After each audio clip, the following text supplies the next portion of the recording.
பகுதிகளை காண்போம். வாருங்கள் நண்பர்களே. உலகம் இப்பொழுது எவ்வாறு இயங்கிக் கொண்டிருக்கிறது என்பது அனைவருக்கும் தெரியும். படித்தவர், படிக்காதவர், ஏழை, பணக்காரர், ஆண், பெண் எல்லோருமே ஏதோ ஒரு வழியிலே துன்பப்பட்டு கொண்டேதான் இருக்கிறார்கள். மனதிலே அமைதி இல்லை, நிறைவு இல்லை. இது உண்மை நிலைதானா என்றால் உண்மையில் இந்த நிலை ஏற்பட தேவையே இல்லை. இயற்கை என்பது எல்லாம் அமைந்த இறைவனுடைய ஆட்சி நிலை.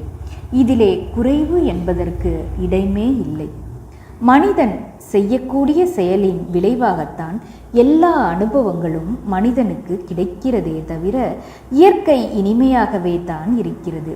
ஒரு செயல் செய்யும்போது எவ்வாறு செய்ய வேண்டும், என்ன செய்ய வேண்டும், என்ன செய்யக்கூடாது என்று தெரிந்து கொள்ளாமல் அளவு முறை மீறி செயல் செய்கின்ற போதுதான் இயற்கையினுடைய இனிமையை நாம் கெடுத்து விடுகிறோம். எந்த அளவு இயற்கையினுடைய இனிமையை நாம் கெடுத்தாலும் அதிலே அந்த அளவு துன்பம்தான் ஏற்படும். இப்போது மௌனத்தை பற்றியும் அதனுடைய சிறப்பை பற்றியும் சிறிது சிந்தனைக்கு எடுத்துக்கொள்ளலாம். வாருங்கள் நண்பர்களே. அடக்கம் அமரருள் உய்க்கும் என்பது வள்ளுவ பெருமானுடைய திருவாக்கு. அடக்கம் என்பது என்ன? கையை காலை அசைக்காமல் வைத்து சும்மா உட்கார்ந்திருப்பது அடக்கம் அல்ல. அடக்கம் என்பதற்கு நமது பெரியவர்கள் பிரணவம் என்ற ஒரு சொல்லை சொல்லி அதனுடைய விளக்கம் கொடுத்திருக்கிறார்கள். ஓம் என்று அதனை சொன்னாலும் ஊவிலே தொடங்கி ஆவாக விரிந்து இம் என்ற ஓசையிலே நிறைவு பெறுவதுதான் ஓம் என்பது. ஊ என்பது உயிர். உயிர் என்பது விண்ணிலே இருந்துதான் உயிராக மாறுகிறது. அது விரிவடைகிறது. விண் என்றால் அகண்டாகாரமே ஒரு விண் என்ற நிலையிலே அடங்கி நிற்கிறது. அது மீண்டும் தன் நிலை சேர வேண்டும் என்பதற்காக ஆ என்று ஓங்குகிறது. மீண்டும் இம் என்று இறைநிலையிலே முடிவு பெறுகிறது. இது ஒரு வட்டம்.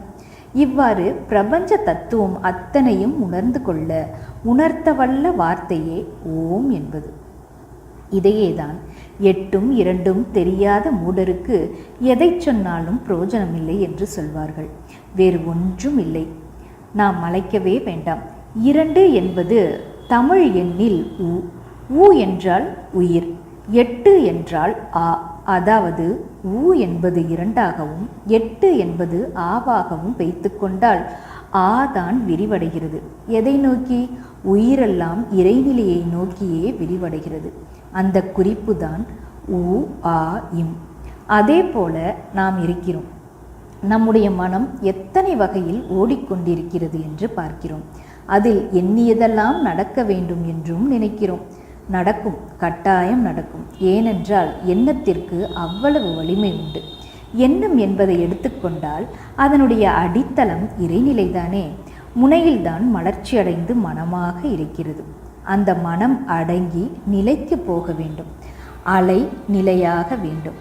அலையில் மனம் மனிதன், நிலையில் அறிவு இறைவன். அந்த அலை நிலையானால் அதுதான் அடக்கம். அப்படி அடங்கினால் என்ன நடக்கும்?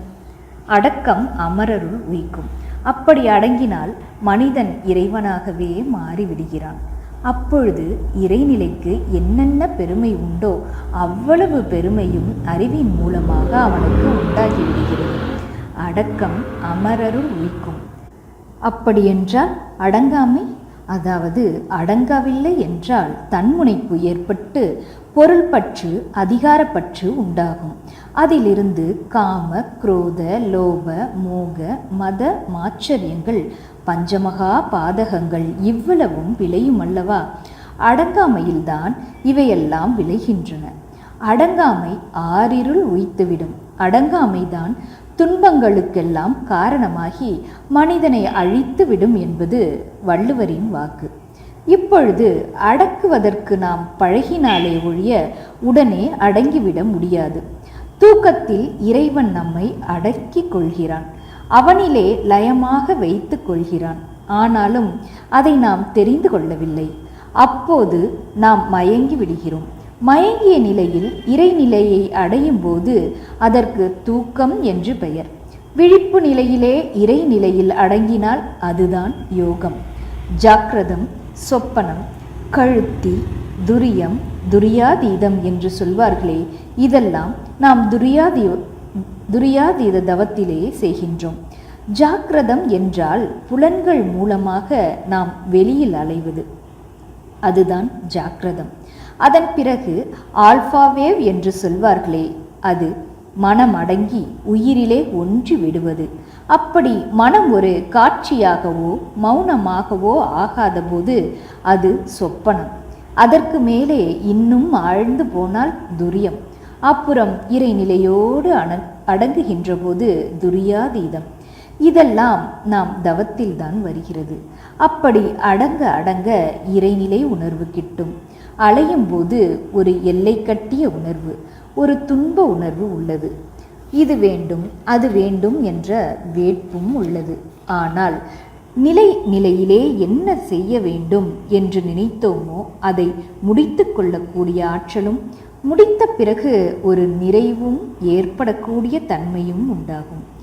அலை நிலையில் மாத்திரம் இருந்தால் எத்தனைதான் அனுபவித்தாலும் நிறைவு என்பது உண்டாகாது. அதனால் நிலைக்கு வந்த பின்தான் நிறைவு உண்டாகும். அப்படி நிலைக்கு வரும்போது பேரியக்க மண்டலத்தில் இதுவரை ஏற்பட்ட நிகழ்ச்சிகள் எல்லாம் வான்காந்த களத்தில் பதிவாகி இருக்கின்றன.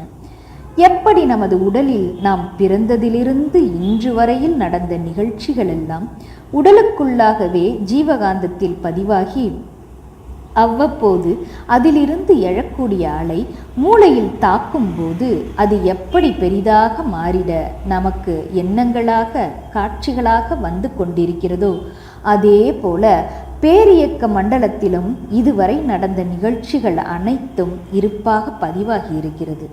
அதாவது பதிவு என்று சொன்னாலே அழுத்தத்தினாலே ஏற்பட்ட விளைவுதான் பதிவு. அந்த அழுத்தம் என்பதோ காந்த சக்தியினுடைய ஆற்றல்தான். காந்தத்தில் அடங்கிய தன்மைகள்தான் அழுத்தம், ஒளி, சுவை, மனம் எல்லாம்.